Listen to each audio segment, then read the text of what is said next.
Welcome to RS Education Center Inter College. Welcome online biology class. So this class is dedicated 9th class Hindi medium student. और ये जो next question है उससे पहले मैंने आपको माइटोकॉन्ड्रिया करा दिया है. नेक्स्ट क्वेश्चन है राइबोसोम किसे कहते हैं, कितने प्रकार का होता है, चित्र की सहायता से समझाइए. तो ये जो क्वेश्चन है बेटा काफ़ी महत्वपूर्ण क्वेश्चन है और आपको आना चाहिए और इसीलिए मैं इसका आपको पूरी तरह से समझाने का प्रयास करूंगी. देखिए तो क्वेश्चन को पहले समझे. कह रहा है कि राइबोसोम किसे कहते हैं, ये कितने प्रकार का होता है, चित्र की सहायता समझाइए. आपको इसी तरीके से क्वेश्चन को लिखना है. तो देखिए राइबोसोम होते क्या है, पहले तो हमें ये समझना चाहिए कि कोई चीज अगर प्रश्न में आई है तो उसका मतलब क्या है.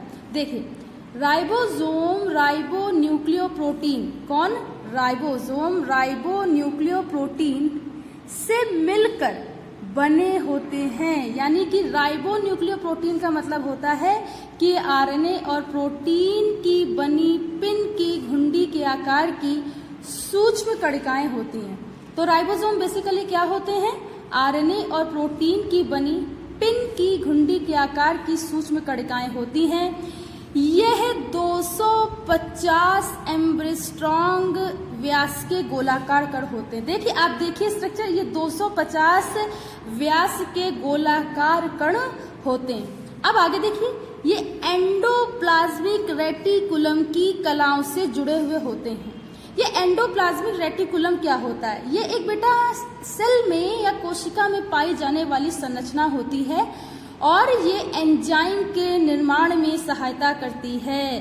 तो ये याद रखेंगे. तो देखिए ये एंडोप्लाज्मिक रेटिकुलम की कलाओं से जुड़े हुए होते हैं और ये माइटोकॉन्ड्रिया तथा क्लोरोप्लास्ट में भी पाए जाते हैं.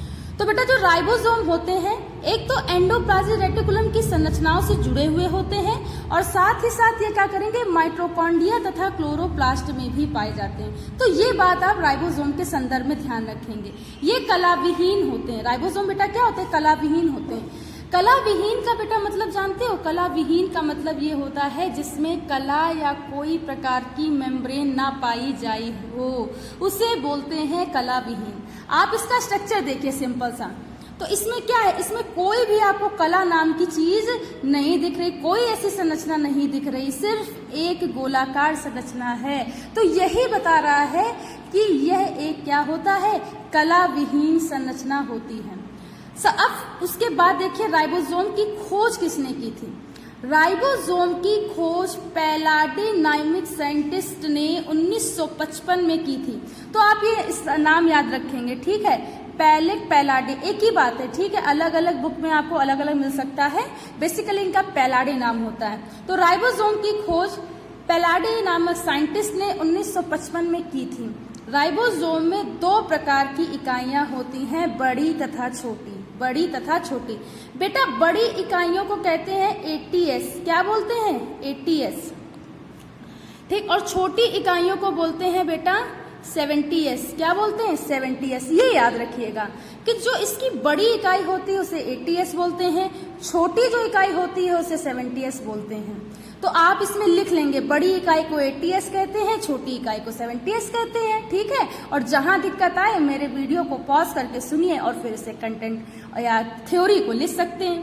कह रहा है कि कई राइबोसोम मिल करके पॉलीसोम बनाते हैं. मतलब एक से अधिक जब राइबोसोम मिल जाएंगे, एक से अधिक जब राइबोसोम मिल जाते हैं तो ये पॉलीसोम बनाते हैं. पॉलीसोम का मतलब क्या होता है, पॉली का मतलब एक से अधिक, सोम का मतलब राइबोसोम का मिलना. तो जब कई सारे राइबोसोम मिलते हैं तो पॉलीसोम संरचना का निर्माण होता है. किसका निर्माण होता है, पॉलीसोम संरचना का निर्माण होता है. आगे देखिए अब कह रहा है राइबोसोम के कार्य. देखिए राइबोसोम के कार्य बहुत ही महत्वपूर्ण होते हैं और शरीर की संरचना के लिए उसके सारी उपापचय क्रियाओं के लिए सबसे ज्यादा महत्वपूर्ण होता है. तो देखिए आपको लिखना कैसे है, इन कोशिकाओं को प्रोटीन भी कहा जाता है. यानी कि कोशिका की जो प्रोटीन फैक्ट्री होता है उसे हम राइबोसोम कहते हैं. जैसे आपने पिछली क्लास में पढ़ा था, मैंने बताया था कि माइटोकॉन्ड्रिया जो होता है वो क्या होता है, कोशिका का ऊर्जा का विद्युत ग्रह होता है और सभी बच्चों ने सुनाया भी था लास्ट टाइम.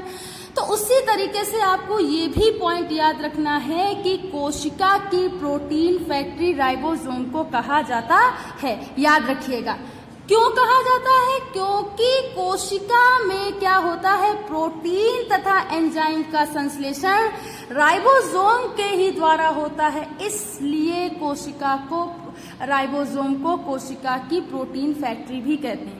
तो ऐसे भी क्वेश्चन बेटा आता है कि कोशिका की प्रोटीन फैक्ट्री किसे कहते हैं, राइबोसोम को क्यों कहते हैं? क्योंकि कोशिका में होने वाली सभी क्रियाएं प्रोटीन तथा एंजाइम के संश्लेषण के द्वारा पूरी होती हैं, इसलिए इसे राइबोसोम क्या कहते हैं, कोशिका की प्रोटीन फैक्ट्री भी कहते हैं। अब इसका स्ट्रक्चर देखिए ध्यान से। ये राइबोसोम का बेटी संरचना है, ठीक, हम यहाँ पे लिख दे रहे हैं अच्छे से, राइबोसोम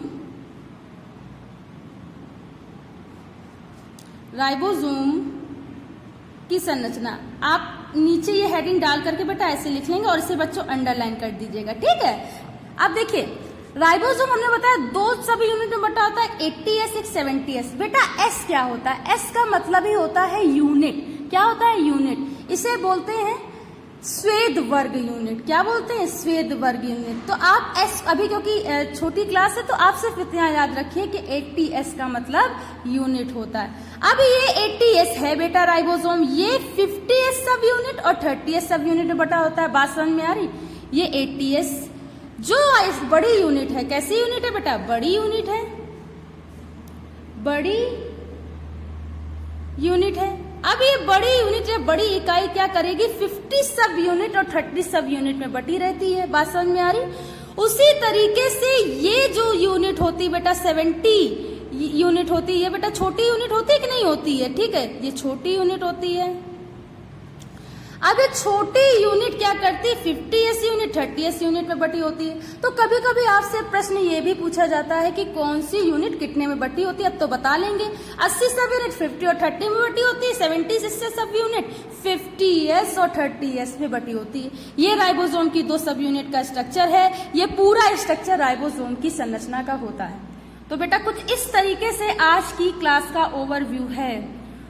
मैं उम्मीद करती हूँ कि आपको आज की 9th क्लास HM समझ में आई होगी और मैं पूरी कोशिश कर रही हूँ, ठीक है। आप लोग भी समझने का प्रयास करें। यदि किसी बच्चे को कुछ भी समझ में नहीं आता है तो वह पूछ सकता है, प्रश्न कर सकता है। तो thanks to all student to watch this class. Thanks again.